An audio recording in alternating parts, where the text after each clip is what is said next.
By now, you've probably heard my magic wand story. It's a brand that's been part of my personal journey for more than 20 years.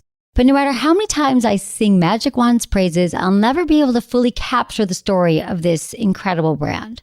Well, now journalist and author Kate Sloan just completed a limited audio series documenting the history and impact that Magic Wand has created over the last 56 years.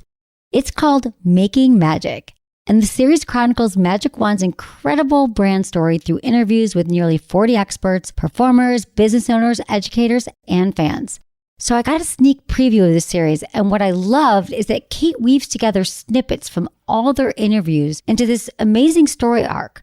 She covers Magic Wand's journey from appliance store massager to its legendary influence on culture and sexual independence, and it's all just fascinating. The first episodes of Making Magic are available now at makingmagicseries.com or on all popular podcast platforms. Just search for Making Magic or visit makingmagicseries.com today. Thanks for listening to Sex with Emily. On today's show, I'm taking calls to help you make 2019 the hottest year yet. Topics include the oddest dating stats of 2018, from dealbreakers to masturbation injuries, getting you into your role play groove, whether or not age makes a difference in your relationship, and why taking a break from porn and masturbation can reignite your sex life with your partner. All this and more. Thanks for listening. Look into his eyes. They're the eyes of a man obsessed by sex. Eyes that mock our sacred institutions.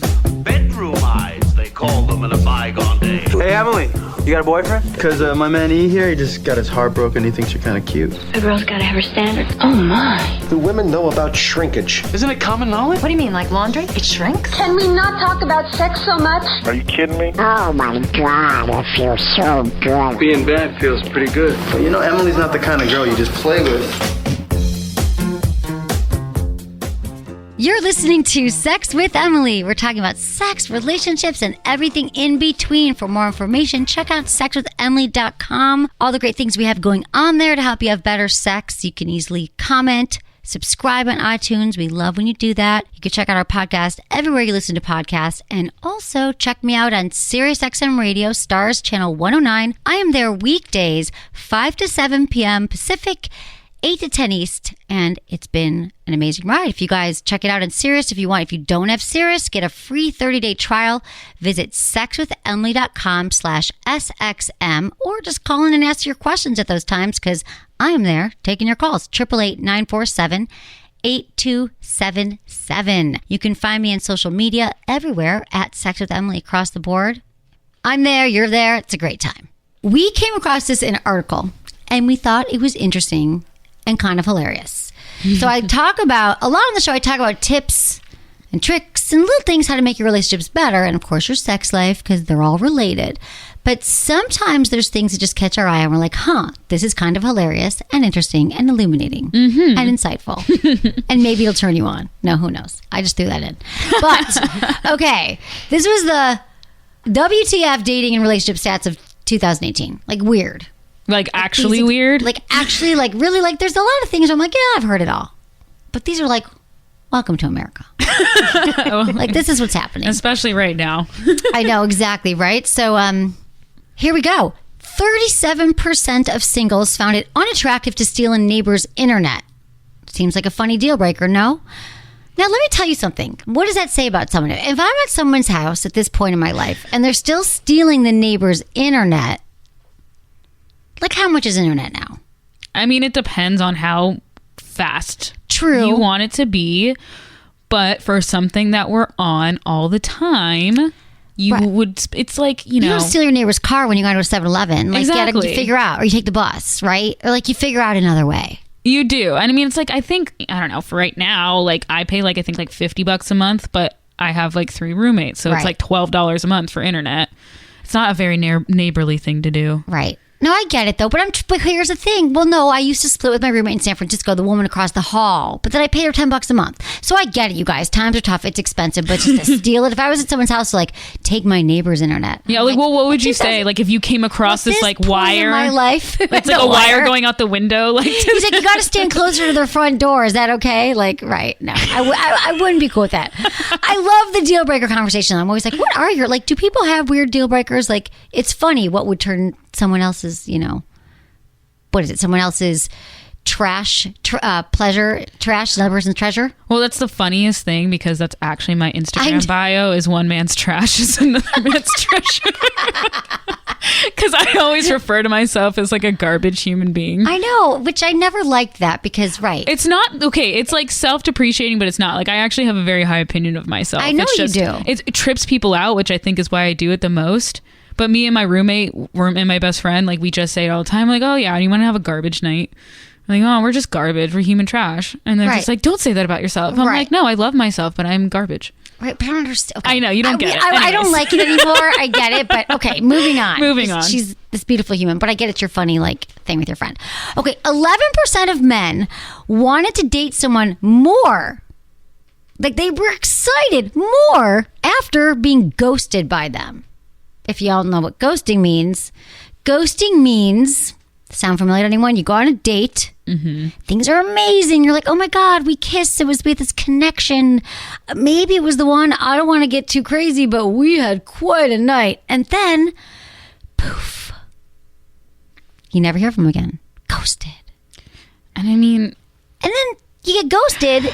And these guys, well, it's only 11%, but they're like, yes, that makes me want her more. Is it that whole you got to play game thing? Do people still believe in that? Yeah, it's like the chase. It's the... Also, for me, I guess, I don't know, like I would definitely be like, you ghost me, you can, go haunt someone else. But I mean, it's maybe trying to figure out like why it is. It's more of like, oh, but why don't they like me? It's like you have to convince someone. Because we all want to be liked and loved. Like I guess everyone's deepest, greatest fear. Like most of the problems you have, if you roll them all back, are going to go to our fear of not being loved and being abandoned. Mm-hmm. For many of us. Mm-hmm. Like we all want to be lovable. So in some way that speaks to that, like you're not going to, like or I want to find out the truth. Mm-hmm. Or, it makes me want you more. We want what we can't have. Yeah. I say to that, if someone ghosts me, like I'm out. Like I don't need more of that. Like, when someone shows you who they are, believe them. Like this person, my favorite Maya Angelou quote. Mm-hmm. If someone shows you who they are, believe them. So that's a great relationship thing to live by too. If you're dating someone, maybe a few times things have happened, you're like, it's weird though, because let's say your deal breaker is someone who, this is going to be benign, let's say, but they're late. You are a super on-time person. But every time, not only are they late, but they're one of those, you're so late you missed the movie, or they were late picking you up from an important event, or you said, and you're, that's who they are. Mm-hmm. Like people don't change unless they want to change. So if someone shows you who they are, believe the F out of them. Okay. Which one do you like next, Jane? Okay, I think that this is interesting. 74% of couples bought a brand new mattress when they began their relationship. And the reason why I think it's interesting is it doesn't say when they move in together. It says when they began their relationship. So I wonder if there's a distinction there. Because I'm like, if I just got a new boyfriend, I'm not going to get rid of my mattress. I love my mattress. That's true. Is there some kind of like graveyard of like ditched mattresses somewhere? Is there just like a graveyard of sad mattresses? You're right. Who can afford to buy a new mattress?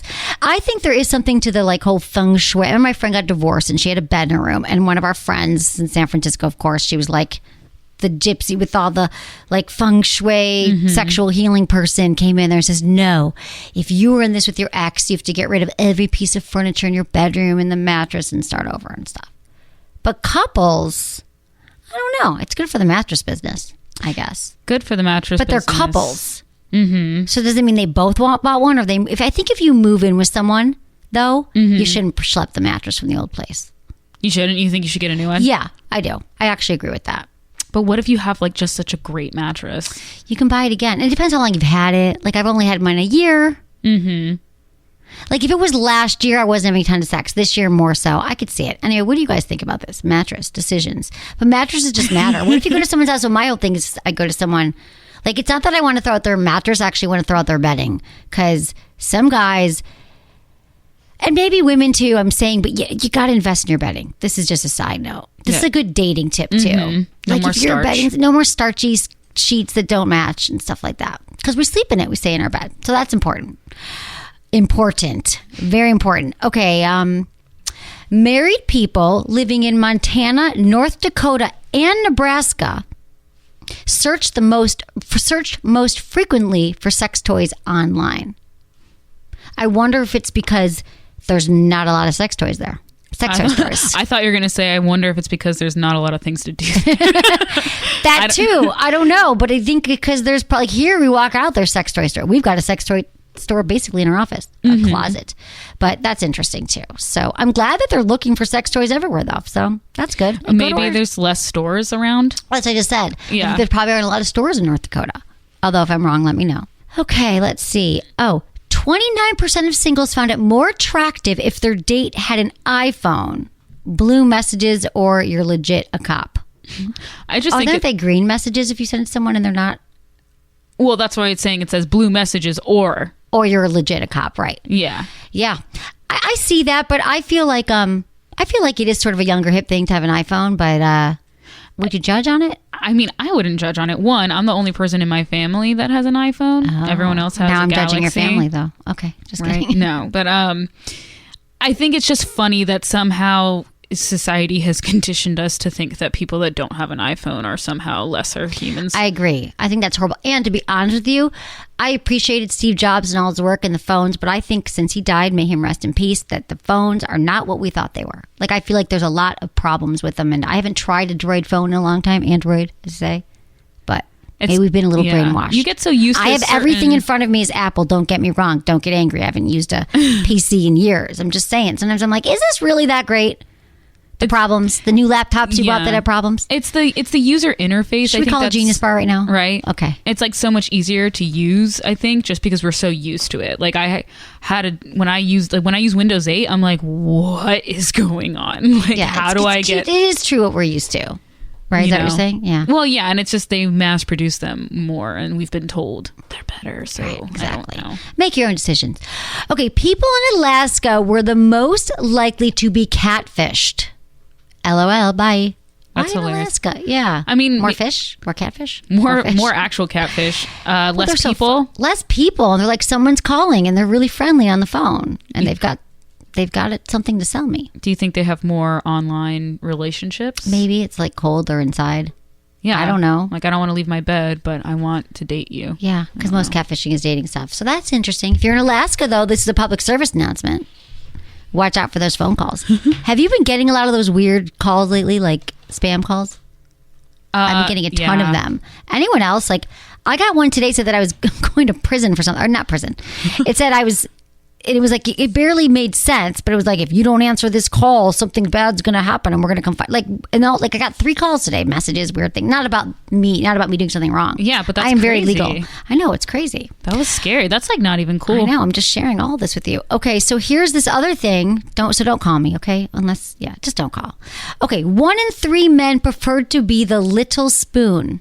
Switch up your cuddle sesh stat. I little spoon. I'll be the little spoon when I'm dating and when I'm in a relationship. Do you ever little spoon? Do you ever become the big spoon? Yeah, all the time. I think it's good to like mix and match it because also I can't lay on one side for too long. I have to. You got to flip it around. Turn around. I hear you. Yeah. We got. Okay, this is hilarious. The top 3 deal breakers in LA were number 1, practicing Scientology, number 2, crashing on someone else's couch, and 3, carrying a small dog in your purse. Seems fair. I want a small dog I can carry in my purse, though. But these are like I mean, maybe the crashing on someone else's couch one isn't, but the Scientology and the carrying a small dog in your purse are just so stereotypical. I think that's what people think LA is like. Yeah, when they think of LA, they think everyone's in Scientology with their little yappy dogs. Have you ever met a Scientologist? Not directly. I'm sure I have, but I've never had a conversation with them about it. Have you? I mean, it's right there, the whole Scientology. No, I mean, I've never. No, I haven't. I did go through a museum once, and it was this cool, it was like the Psychiatric Museum of Death, and it was like kind of really cool. And then at the end, it was like some Scientology thing. I was like, you just ruined the whole last hour I had of my life. Yeah, I don't know much. But here's the thing about crashing on someone else's couch. And again, I was in my 20s. I mean, people did that stuff. But in recent years, one of my best friend, Lisa, in Chicago, she calls me and she's like, it was probably a few years ago. She's like, I got the best guy for you. He's so great. He's visiting LA. Like, he's just moved to LA. Like, what'd she say? Like a year ago, and you'd love him. And so we go for drinks because I'm like, she's my best friend. We go out and he's like, oh yeah, I don't really have a job. I'm sleeping on a friend's couch. I don't know what I'm doing with my life. And like, I get it. I've been there. But like in your 40s, I'm like, Lisa, why do you think he's the perfect match right now? Sleeping on the couch. She's like, oh, you're right. I didn't ask him what he's doing. This is the deal with that. It's not that so much they sleeping on the couch. It's when you're single and your friends are like, oh, I have a single friend. You're single. Like my married friends are like, well, then you obviously must be great together. Because you're both single. Let's do some little more deep diving. Does he have a job? Yeah, like there's... Like, Lisa, you could have asked him what he's doing in LA. There's got to be more, like, things you guys have in common. Right, but there was besides nothing. Just being single. Right. Like, literally, you could go deeper. Thank you. Your favorite color is red. This person's favorite color is red. Oh, well, yours is blue. Match. Doesn't matter. You both like colors. You should have kids. You should have red and blue babies. Okay. My mom did that for years when we were in San Francisco. I met Barbara at the gym, and her son just moved to San Francisco, and he's single too. You should go out with him. I'm like, Mom, I'm not meeting all your friends' kids who moved to San Francisco.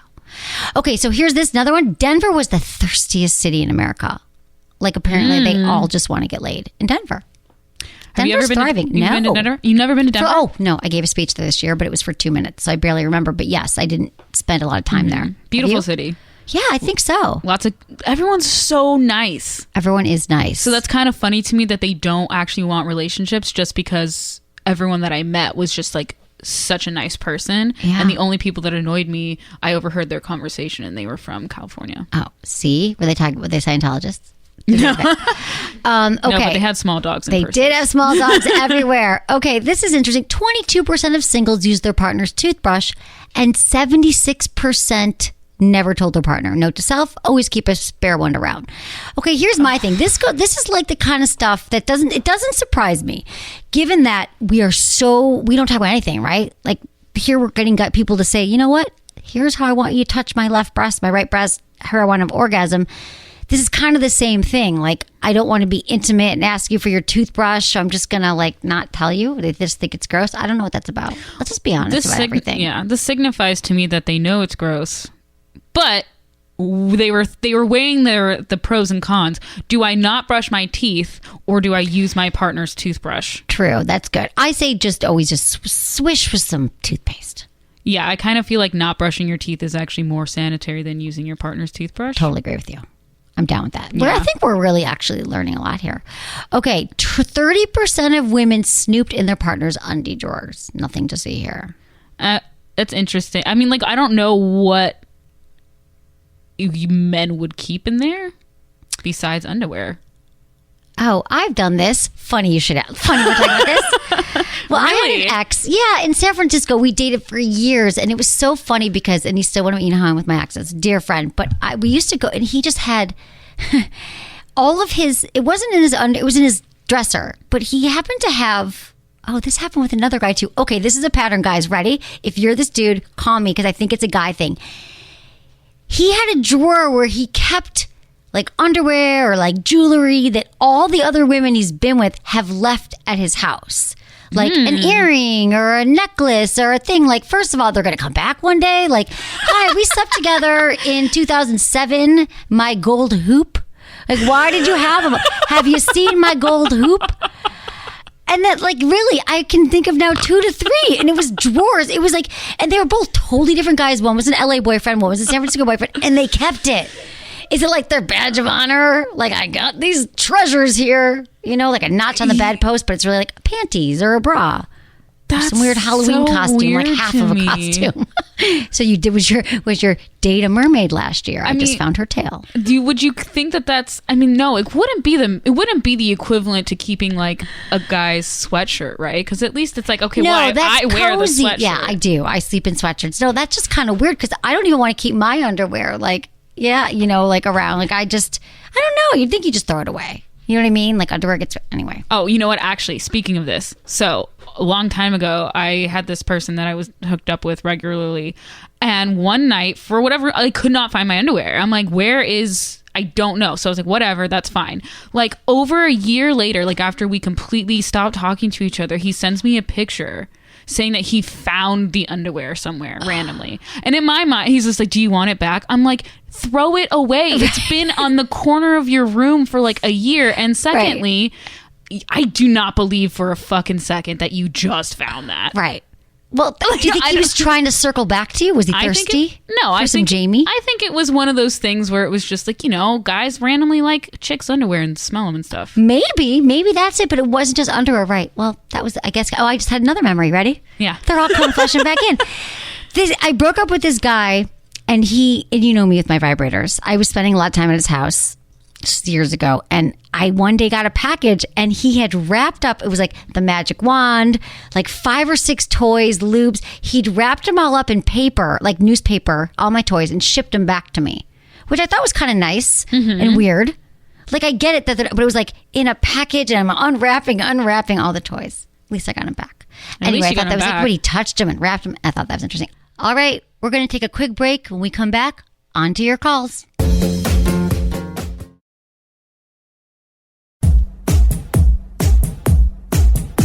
All right. Matt in Dallas, 28.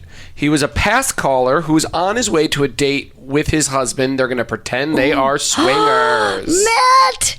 Yay! Hi, Matt. Hi, Emily. Oh, my God, Matt. I'm so excited because the other night you were like, we're not going to role play. Tell me everything. Oh, this is amazing. Talk to me. So we're on our way. I'm on our way to a wine bar, and he's already there. And we talked about last night. I actually ordered 2 candles last night too. I'm so glad. Massage candles, great. I'm kind of freaking out on my way there. I'm like, I don't know how I'm going to do this. This is someone I'm married to. So okay, deep breaths. We're not texting. We're not trying to build it up or anything like that. Okay, so tell me the scenario. So you're going to meet. So this is you're doing role play. You're going to pretend you're strangers, or that you just met for the first time. We're going to pretend like we're strangers. We're role playing like we're strangers. Fun. Okay, so you're going to. So I'm going to text them. I'm not going to text when I'm there, so we're actually going to walk and bump into each other. But I'm like, how do I do this with someone I know for the last several years? I know. Well, this is great. You're just going to go in and you're going to be like, hey, come here often, or have I seen you before? And you guys might laugh, but Matt, do your best. I'm telling you the most awkward thing, and I promise you, because I'm actually going to make you call me back, well, unless you guys are having sex or something, and that is okay to trump my request.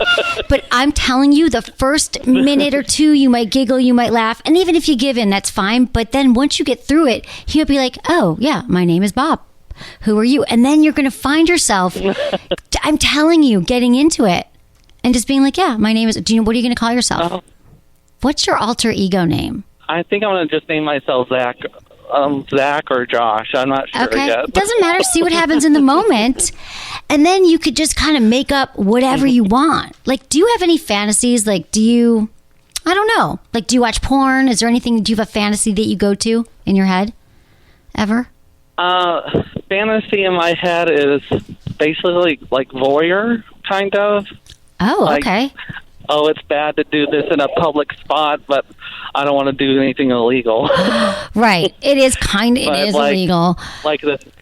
So you could be just kind of you could be like an outward, like you could be like a little more aggressive than you are. You could be like checking him out. I don't know how you are, if you're the more dominant or submissive, but you could just be like, have that conversation tonight. So because you're Zach, you're a voyeur. What else? Let's give you some other traits here. What do you do for a living? I work in the medical field. Right. So. But what does Zach do? What does Zach the voyeur do for a living? Is he like an artist maybe? Photographer? Photographer. Of course he's a photographer because he's a voyeur. This makes so much sense. So what do you take pictures of mostly? Nature. Nature. I love it. Pieces. Yeah. Natural pieces of art, stuff like that. Good. I love it. I'm feeling that you feel like Zach to me now. So this is and he agreed to this. See, the fact that you guys are already doing this and you're on your way is spicing it up. Let me just tell you that, because that was your initial question the other night on Monday, I think, right? Exactly. And I think I'm getting the butterflies like when we first went on our first date. I have those butterflies on my stomach, so I'm kind of. This is exciting. Trying to calm down before I get there. Oh my God! And how long have you guys been together, Zach? We've been together almost 6 years. Okay. So you're setting such an example here. People are like, how can I go back to the butterflies? I never will. And you're telling me that driving to a bar right now, you're getting butterflies again. Like, this is amazing. I'm getting butterflies. I'm so excited for you because this is what it's about. It's something different. You didn't have to go out and buy anything new. You didn't have to spend any money. Like, you might have already gone for a drink, but now you're just playing it up. So you have butterflies. This is exciting. Yeah, I love it, Zach. So do you feel a little better? Okay, tell me. What else? Ask away. I feel a lot better. I feel a lot better now. Now that I have something like in mind of how to play off, I feel better. Okay, good. But I definitely will let you know how this works out. I'm actually pulling up to the place now. Oh my God, I feel like I'm with you. Okay, Matt, Zach. This is amazing, Matt. I'm so excited. Call us later if you want to, or tomorrow. We are here with you. We are all with you, and you've got this. Thank you for calling. Have fun tonight. I'll give you a call tomorrow. It's already fun. Okay, please do. Yeah. We could reset that for people real quick, that he called in the other night.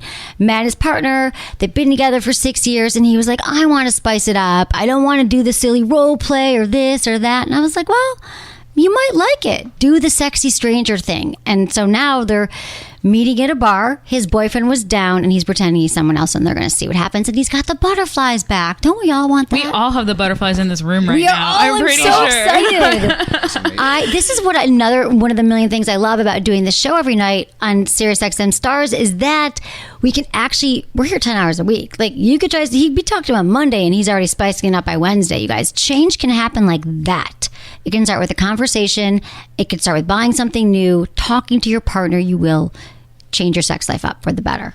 What happens when it starts, do you suggest someone breaks the wall too? What happens if it's going on too long and it's time to get to it, or is that part of the game? That's part of the game. You just keep it going. So this thing can go on for hours. Maybe they flirt and they they don't touch yet, and maybe Matt/Zach, his pseudonym, he might be like, hey, I've always had this thing about, maybe they're gonna have sex in the car tonight, afraid people are watching or something. Yeah, I think it keeps going until it doesn't. Wow. But it's so, and it really, you think, because I've done these things where you giggle, you laugh at first, but just needs one of you to hold it for a second, and then you move through it. And I'm telling you, I have friends, a lot of married friends who've done this, and listeners, and they are like, it was so hot. So until you try it, don't knock it till you try it, everyone. It's like a one-night stand, but not really. Like, you're not cheating. Right, it's exactly. It's with your actual, we all know, okay, we're married. But yeah, but it's new. He already has the butterfly. I can't make that up. Can't give you guys butterflies. That's what you have to do on your own, but I love it. All right, we have Larry. He's 58 from Illinois, and he can't finish from blowjobs. All right. Hey, Larry. Hey. Hi, Larry. Thanks for calling. Got a big question for you. Matter of fact, I've been listening the last couple of days, and you put some pretty good information out there that's kind of helped me out on a few things. Except good. I've got one little problem, and I've had for a long, long time, most of my life, is when it comes to a blowjob, I can get right down that I can't finish. Okay, yeah, this is actually. And I wanted to know if it was if it's something in my mind that won't let me finish, or right. No, what this the is a deal good question. is. And I kind of feel like it. And my partners kind of feel like I'm letting them down. Right. Oh my God, I love this question, Larry, because I don't think we've had this question yet, that this is actually common. We assume that guys love blowjobs. Why wouldn't they come all the time? Well, we're all different. So, now, are you able to come during intercourse? Well, let's put it this way. You had something on there last night about watching porn and masturbating, and I've got to start backing away from a lot of that stuff too, because like I said, you put out some pretty good information that I'm going to have to start working on. Yeah. And I just seem like I'm so used to masturbating. When it comes to coming, no. Mm-hmm. Yeah. Okay. I have to finish masturbating. Okay, so I think that a lot of this probably could be in your head. A lot of it we get in our heads because you're like, I didn't come from that last blowjob, so now I won't come from this blowjob, and then it becomes a thing. But I think that the more you can maybe cut back on the porn a little. If you're doing it twice a day, maybe once a day. If you're doing it twice a week, once a week, and kind of start focusing on more of a mindful practice of maybe actually the person you're with, and you can also, and give them some direction and let them know. Here's the other thing, Larry. I love that you said this because you're right. A lot of your partners, women, we're going to feel like we're doing it wrong. Like, we're going to think that you don't find us sexy. And that's why we always, we blame it. We're pleasers. And we like when we can't please you. So let them know that, you know what? This has been a challenge for me. I haven't always come through blowjobs. So maybe, start with a hand job. Hand jobs are great with lots of lube. Did I mention how much I love lube tonight? You could use a lot of lube for a hand job. And when you get too close to finishing, she could finish it off with her mouth. So, I think that we'd always think of blowjobs as just one thing, like one mouth, no hands. But I think, Larry, that there's a lot of things here to work with. So, and nothing's wrong with you if you can't get there. Let's go to Angie. She's 53 in the Pacific Northwest, and she's currently having sex with someone half her age. All right. Hey, Angie. Hi there. Hi. Hey, so I've been on a 22-year dry spell. You just finished a 22-year dry spell? 22-year dry spell. Okay. My break was because I had a baby, and I decided to focus on raising her and not have any relationships. She's an adult now, moved out, but I recently met somebody who's half my age.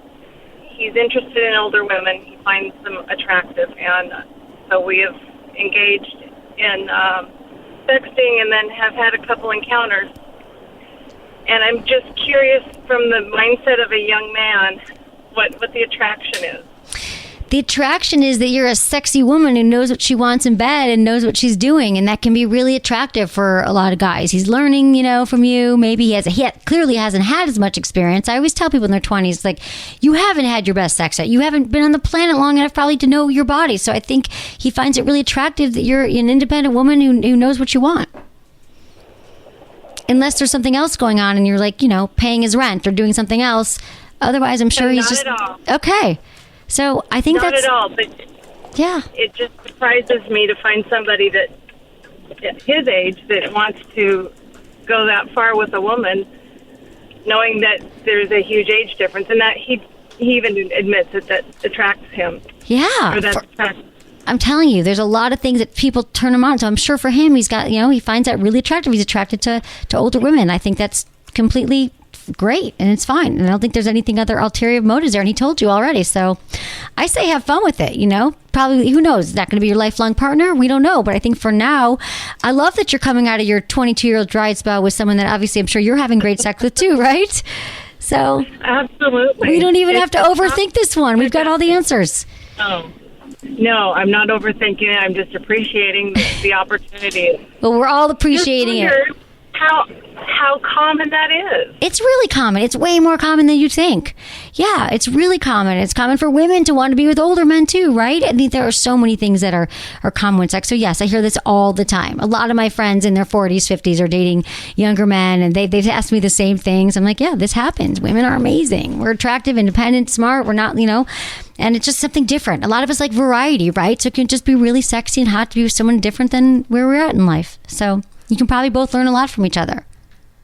So don't overthink it and keep having sex with them. I think it sounds fun until it's not, and then you'll know.